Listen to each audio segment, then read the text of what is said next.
자, 이번엔 백전무패 시간입니다. 매경 이코노미 박수호 기자와 함께하겠습니다. 어서 오세요. 네, 안녕하세요. 네. 자, 좀 시끄럽습니다. 네. 은행들 이슈 때문에. 국내 은행은 관계도 없는데. 네네네. 사실 국내 은행이 이게 장단점일 수 있는데 해외 거래가 많지가 않고 그렇죠. 그들의 인터뱅크 안에 들어가지 못하다는 것 때문에 리스크 노출은 오히려 적은 것 같다는 생각인데 자, 뭐 일단 두고 봐야 되겠고 네. SVB 실리콘밸리뱅크 쇼크에도 불구하고 가상화폐 비트코인 가격은 제법 강했다고요? 네, 일단 한때로 보면 네. SVB 사건이 벌어지고 나서 오히려 비트코인 가격은 올랐습니다. 국내 가격으로 그냥 편하게 이야기하면 비트코인이 한때 3,400만 원까지 폭등했다가 지금 이제 3,200만 원대에서 지금 보합세를 유지하고 있는데 이게 불과 일주일 전만 해도 2,800만 원, 2,900만 원 했던 거거든요. 네. 그러니까 이게 갑자기 한 400만 원 이상 올랐다는 것 자체가 와, 이거 뭐 무슨 일이 있나? 이렇게 생각할 수 있는데 그게 이제 SVB가 파산했다는 소식이 오히려 그 글로벌 경제에 보면 위험성을 예측하는 신호다 이렇게 볼 수 있는데 이게 비트코인 입장에서는 이게 호재다 이렇게 받아들여지는 것 같습니다. 일부 금값 시세도 좀 강했고 네, 물론 그 이면에 들여다보면은 미국의 채권 금리, 시장 금리가 확 떨어지면서 달러 가치도 끌고 내려가니까 상대적으로는 네네. 금값이라든지 아니면 비트코인이라는 가상화폐 쪽으로 시세가 또 몰렸고요. 네네네. 근데 뭐 사실 은행들의 이슈가 이 가상화폐 관련된 은행들이 엮여 있기 때문에 네네네. 역영향을 받지 않을까 했는데 가상화폐 자체는 존재하는 거니까. 그렇죠. 그죠? 네네네. 이쪽 은행이 좀 불안하다 그러면 저쪽 은행, 더 큰 그렇죠. 은행으로 네네네네. 옮겨가는 거일 뿐이니까. 자, 가상화폐가 오르자 국내에서는 이제 관련 주식들에 대한 관심도 좀 높아지고 네네네네. 있는데 대표적으로 뭐 게임 관련주라고 할 수 있겠는데 아직은 시세가 강하지는 않은 것 같거든요. 네네네.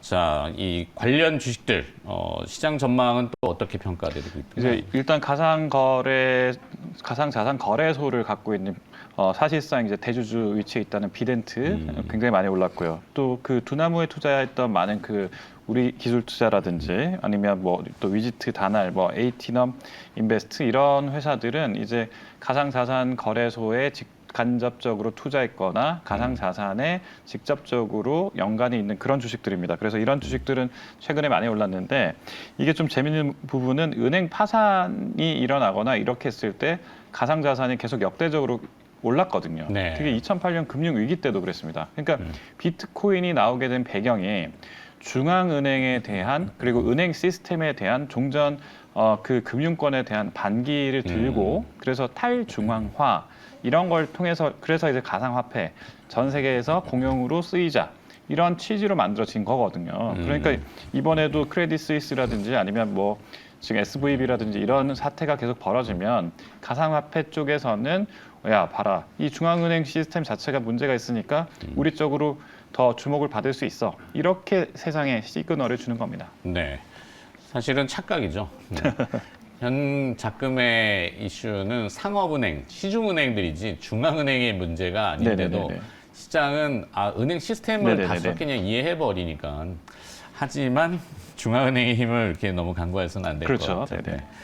자, 두 번째 이슈로 또 넘어가 볼까요? 네. 두 번째 이슈는 오락 문화 물가 14년 만에 최대의 상승 어떤 의미인지.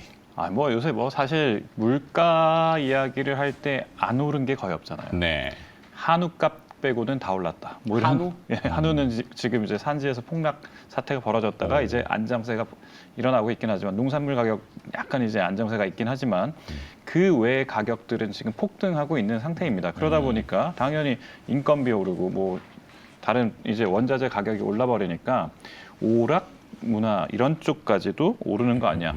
이렇게 이야기하고 있는데 실제로 올랐습니다. 뭐 저희 뭐 그 가족끼리 한번 뭐 무슨 어디 놀이공원에 간다거나 네. 영화관에 간다거나 이렇게 했을 때 예전 가격 생각하면 지금은 예전에 8만 원 정도 들었다 그러면 지금은 한 12만 원 정도 든다 이렇게 생각할 정도로 50%. 네, 그러니까 체감으로 네. 물론 이제 전체적으로 놓고 보면 저희가 이제 수치만 놓고 보면 14년 2개월 만에 4.3% 정도 올랐다. 평균 가격이고. 네네네. 이건 평균 가격인데 네. 저희가 직접 이렇게 돌아다녀 보면 야, 좀 많이 올랐는데 이런 이야기를 좀 할 수밖에 없는 상황입니다.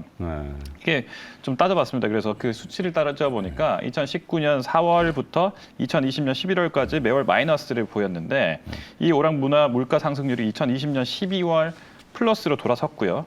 그 이후로 이제 그 통계청 국가 통계 포털에 따르면 소비자 물가 지수 가운데 오락 문화 물가 지수가 전년 대비해서 4.3% 상승했다. 이렇게 정리할 수 있겠습니다. 그렇군요.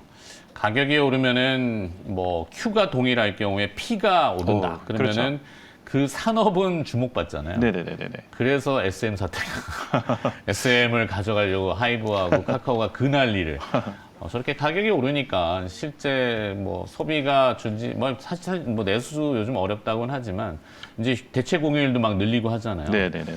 네, 그리고 또 하나는 아까 이제 4인 가구 말씀하셨는데 저희는 이제 2인에 네. 두 녀석의 댕댕이가 있거든요. 네네네. 이 맞습니다. 댕댕이 전세기. 네네네. 제주도 가는데 네. 저는 열심히 방송해야 되지만 네. 집사람은 가겠다고 못 가게 한다고 지금. 네. 가격이 만만치 않던데요. 이게 댕댕이라는 게 이제 멍멍이잖아요. 멍멍이. 네. 그러니까 이제 반려동물 이렇게 이야기하는데 반려동물의 양육 인구가 거의 1,500만 명이 넘었습니다. 그러다 보니까 반려동물 양육 인구가 늘어나면 당연히 거기에 따라서 산업이 커지는 건 맞는데 이 산업이 3조에서 이제 한 2025년 이 되면 이제 6조, 7조 시장이 된다 이런 이야기까지 나오고 있습니다. 네. 이런 거에 더해서 반려동물 용품 가격이 2월에만 9.4%. 그다음에 반려동물 아까 관리비 말씀하셨는데 네네. 이 관리비가 또 4.4% 상승했습니다. 이건 그냥 평균 배분율이지 네네네네. 더 높아요 사실. 실제로 그래서 저희 그 주변에 그 강아지 유치원을 보내는 분이 있는데 예. 이게 조금 뭐 들으시는 분들은 뭐 이상한 거 아니야. 하지만 저희 네네네. 집도 보냅니다. 네네. 왜냐하면 이제 사회생활을 같이 해야 되기 때문에 그렇죠. 가르쳐야 되는데 제가 가르치는 건 한계가 있어서. 네네. 그래서 그게 뭐 50만 원 하던 게 60만 원이더라. 월에 뭐 이런 이야기를 하고 있습니다. 네. 그러니까 이런 식으로 이제 반려동물마저도 상승하고 있죠. 거기에 뭐 주변에 여러분 아시겠지만 피트니스 그러니까 헬스장 뭐 이런 이야기를 하는데 이쪽 부분도 보니까 뭐 지금 4% 가까이 올라가고 있고 네. 여기에 이제 OTT 그러니까 OTT 여러분들이 뭐 지금 더글로리 난리지 않습니까? 그렇죠. 뭐 넷플릭스 근데 OTT 뭐 왓챠 이런 것들 다 보면 온라인 컨텐츠 이용료가 또 3.1% 올랐습니다. 그러니까 네. 이런 식으로 계속 다 오르다 보면 이게 하나둘 조금씩 오르는 것 같은데 결과적으로 내 통장은 비어 있다. 이런 식으로 할 수 있는 게 오락 문화 물가입니다. 하여튼 오락 문화 물가는 14년 만에 최대 상승이다. 네. 이것도 투자 선택을 할 때 힌트니까 네. 고려를 잘 해봐야 되겠고. 자, 다음 이슈로 또 넘어가 볼까요? 결국에는 인구 절벽, 사람 수는 줄고 로봇이 점점 핫해지는 산업으로 다가오고 있다. 과열징후도 보인다. 이 얘기인데 연초부터 로봇 산업이 뭐 뜨겁죠? 네, 그렇습니다. 일단 뭐 로봇과 관련돼 있는 일단 증시에서 로봇이란 이름이 적혀 있는 주식들은 거의 1월 대비 3월에 30% 이상 올랐고요. 그 지금 아까 삼성전자 이야기를 해서 말씀드리지만 삼성전자가 어제 뭐 로봇 관련해서 더 그 투자를 늘리겠다 이런 이야기를 했었습니다. 그러니까 이런 것들을 보고 있는데 마침 레인보우 로보틱스 이거 하나만 놓고 보면 삼성전자가 투자했다 10% 지분만 획득했다는 것만으로도 연초 대비 거의 한 168% 가까이 급등했습니다. 이런 것들을 놓고 보면 삼성전자나 그 대기업들의 투자 방향에 따라서 지금 상장돼 있는 로봇 주가들이 예상치 못하게 연초 대비 많이 올랐다. 네. 이 키워드를 봤을 때 로봇 계속 봐야 되는 것 같다. 이런 이야기를 하고 있습니다. 어제 엠로라는 회사의 네네네. 주가는 뭐 개장하자마자 시장 표현으로 점상 네, 그렇습니다. 들어갔죠. 이제 삼성이 인수한다, 네네네네. M&A 나선다는데 로봇 거기도 이제 거기는 소프트웨어 기업이지만 네네. 공장 자동화 그다음에 뭐 데이터 물류를 뭐 이렇게 하는 회사인 네네네네. 걸로 알고 있는데 추가로 M&A에 지금 삼성이 나설 것이다라고 얘기들이 나오잖아요. 네, 그렇습니다. 자, 여기에 이제 정부가 로봇 산업 육성 정책, 어제 또 뭐 반도체 클러스터도 얘기 있었습니다만 네. 관련주들이 상당히 정책적으로는 뜨거운 것 같은데 또 요즘 AI 또 핫하잖아요. 네네네. 그래서 이런 것들을 조금 더 보면 로봇 뭐 장기적으로 놓고 보면 갈 수 있다 이런 이야기 많이 하고 있습니다. 네. 그런데 이제 로봇도 여러분들이 좀 잘 구별을 하셔야 될 게 로봇이 이제 산업용 로봇이 있습니다. 그러니까 네. 우리 뭐 현대차 뭐 이런 그 공장에 들어가는 산업용 로봇이 있고요.